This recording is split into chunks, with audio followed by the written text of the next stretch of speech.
And like I said in part A, there is a part of this territory that people didn't know about the marine spirits, that marine spirits did not get created inside water, like creatures that were created by God inside water, but they fell into rivers, dams, and oceans, and they occupied spaces. So I'm continuing from where I left and picking up so that you understand where I'm coming from. So we read John chapter 5, verse 2. Now there is a Jerusalem by the sheep market, a pool, which is called in Hebrew tongue Bethsaida, having 5 porches. And in these lay a great multitude of important folk of blind, halt, withered, waiting for the moving of the waters. This was a place where people that were sick with different infirmities gathered, just waiting for the movement of the waters, just waiting for the waters to move. And in these, like I said, lay different people with the infirmities, with the different sickness. And in John chapter 5, verse 4, it reads saying, For an angel went down at a certain season into that pool, and it troubled the water. And whosoever then first came after the troubling of those water, stepped inside, was made whole, and whatever disease he had, he would get healed. The scripture never tells us anything detailed and spiritually deep or well explained about this river and the angel that came actually to trouble the water, and how this angel that is spiritual would come and trouble the water so that people would get inside that water and get healed. I want you to understand that this is happening in the New Testament when Jesus has already come, and this thing had already begun in the Old Testament.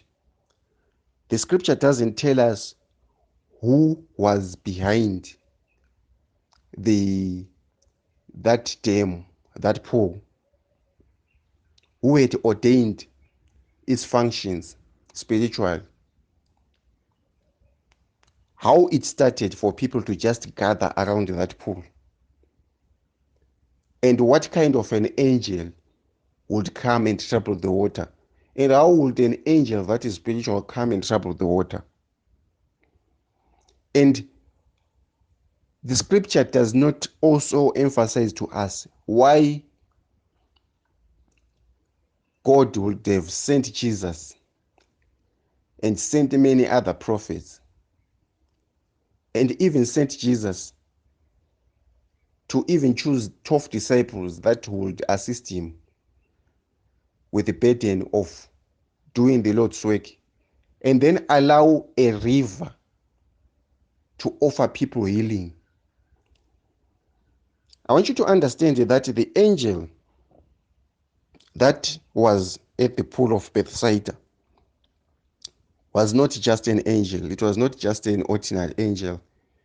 The fact that many people would gather around that river and wait for an angel to come and trouble the water, it also meant that people would gather around that pool and start worshiping that place.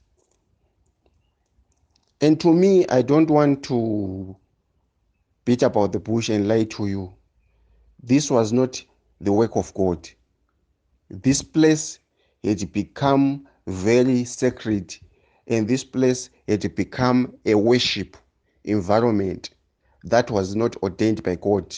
And I want to prove to you, using the relevance of scriptures, why Jesus would go to the very same place with a mission to heal someone, in the very same place where healing was already happening. And Jesus actually knows that there is someone that is in that place that needs deliverance. That place was not ordained by God, and Jesus never spoke about it. And no scripture, I've searched for scriptures to try to research about the pool of Bethsaida. But what I can assure you is that this was a place that was hijacked by marine spirits. And it had become a place that was worshipped, just like how people worship monuments. Even in this time, there are people that go and worship marine spirits in dams and in rivers, and they worship marine spirits, and they do all sorts of activities to invite these spirits to enter inside their bodies. And when these spirits enter inside their bodies, they operate not according to their will, but these spirits make the people operate according to their own will. Do you understand what I'm saying? So there are activations that happen after one has been possessed by a marine spirit, because these are spirits that enter into marriages, they enter into businesses, they run even places in the dry lands that were defined by God as the earth. If God could create even creatures from the water that then went outside the waters to live in the dry lands, these spirits do not live inside water. They occupy rivers, dams, and oceans. They don't live inside the water. As many have mistaken them as mermaids. Mermaids are creations that you can actually see physical. To those that say they have seen mermaids, they have seen them physical, they have not seen them spiritual. This is why even an ordinary person who's not even spiritual will claim that he saw a mermaid, because it's not a spiritual creation. What I'm talking about here is a spiritual creation that took over territories of dams, rivers, and oceans. This is why every time when you hear about these spirits, it has to do something with water. But the devil has diverted people's focus to think marine spirits are mermaids. So how then do they possess bodies if they only stay in water? Because in the marine world, it's actually a kingdom where all different terrorizing, tormenting spirits enter inside bodies. And there are actually spirits that come out of that platform to come and possess systems and take charge over systems. And for those systems to move, to be elevated, they have to submit to that kingdom. I hope someone is understanding. And in the scripture that we read, the people that lay beside that pool only knew that there was an angel that would come at a certain time and trouble the water. It doesn't mean there is an angel that was seen with wings that would come from heaven and then come and trouble the water. And that angel comes and fails to heal people that are sick. It comes and only heals the waters. And a law is put on that water that the first and second person, actually the first people that enter into the water are made whole, and the next person that would enter would not get that healing. What kind of an angel from the Lord would come with such conditions? And for what reason? Which is not written scripturally. Because there are those that want to get scriptural evidence in everything that we read. This is the scriptural evidence that I'm giving you. An angel from the Lord sent to deliver sick people, but it just comes to trouble the waters. That angel is not allowed to give people healing directly. And afterwards, that angel flies back to heaven. And it only allows the first people that jump into the water to get the healing. The rest should not get their healing. And in that very same environment, a certain man was there which had an infirmity for 38 years. Meaning that for 38 years, an angel would come, but that man would not find a chance to get his healing. Do you understand what I'm saying? Do you understand what I'm saying? An angel would come for 38 years, but there is a man that remained in that same state of position without getting a healing. And when Jesus saw him lie there and he knew that he had now been in that case, he asked him, do you want a healing?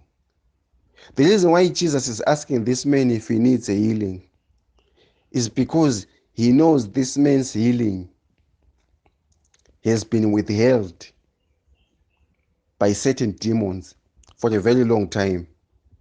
Because this source of healing that is happening there is impounded. This pool of Bethsaida could be a river that had been ordained by a prophet of God. After being ordained by a prophet of God, I'm now using Revelation for you to understand, because there is no scripture evidence that is going to give you what I'm going to explain here. That had been ordained by a prophet of God. Just like we had a prophet there in South Africa who was called the Prophet Corpus. I have to mention the name so that people understand. His source of healing was to take people into a pool, and he always loved to use this scripture. He used to take people into his pool, and every healing would happen inside that pool. But I asked myself what would happen after that prophet had died. We all know that prophet died. He died, they say he died of cancer. And I haven't followed up to see if people are still getting healed in the pool.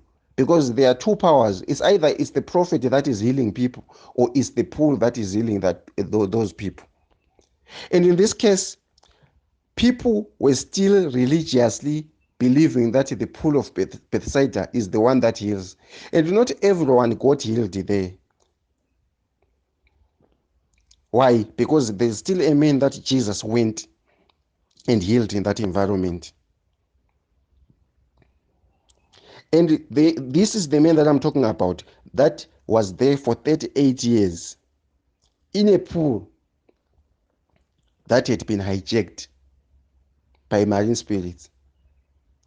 And Jesus offered this man healing after asking him if he was ready to get healed, because for 38 years you have waited, putting your faith that you'll get healing from these waters, not from the spirit. And it only took Jesus' words to pronounce healing. But the principle of marine spirits is that one has to be associated with the waters for him to get anything from the spiritual platform of that nature. This is why there are people that I told you about. They have to go and enter into the waters. This is why there are white garment prophets. They won't help you without giving you water. Their healing is associated with water, and without water, they cannot heal you. This is why there are mountain spirits. There are people that will never pray. Of course, this is not the emphasis today. They will never give you any healing. They will never feel their spirit is free without entering a cave or going on top of a mountain. It is the spirit. I'm not saying anyone that goes to pray on the mountain has got a mountain spirit, no. But I'm saying it is then done religiously. If you want to understand that this is now associated with marine spirits, one has to take you into water. One has to give you water. One has to put your name into water. It's associated with the marine spirit. Is someone understanding me? For 38 years on the pool of Bethsaida, people only knew that there was an angel that would come and trouble the water. And I want to say that angel was a marine spirit. I talked about angels that fell into seas, into rivers, and into dams. Those were not ordinary angels. They were demons territorial demons that occupied seas, rivers, and dams. I hope someone is understanding me. And those spirits, they come out and enter into bodies. And some people become traditional healers. Some become businessmen. Some fail to get married. They cause different activities. And if some have got gifts of singing, they enter and dwell there. And people become popular singers, popular actors after being possessed by marine spirits. But all of those people, they'll be belonging to one kingdom in the spirit. Myself, I actually had a dream in which God took me spiritually in a vision to see what kind of a kingdom this is. And I went and entered into the sea, deep underworld, and I was shown a kingdom. And God took me there as an agent to understand if there is a kingdom that exists in the underworld, it is there. Whenever you hear that someone has been taken by a mermaid, it's not a mermaid, those are marine spirits.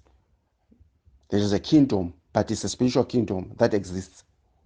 This is why every time we hear that those people, they come back after being taken by a marine spirit, though you call it a mermaid, they will be unconscious.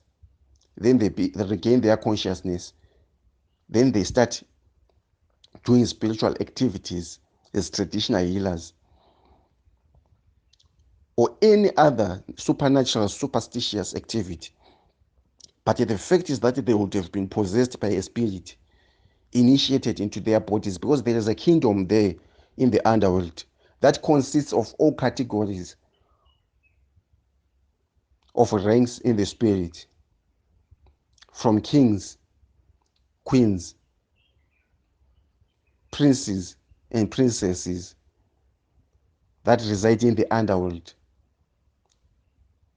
not the waters that are just beneath, but beneath and under waters. There is a kingdom there. So, people, I hope someone has understood this presentation. Until next time, have a blessed day.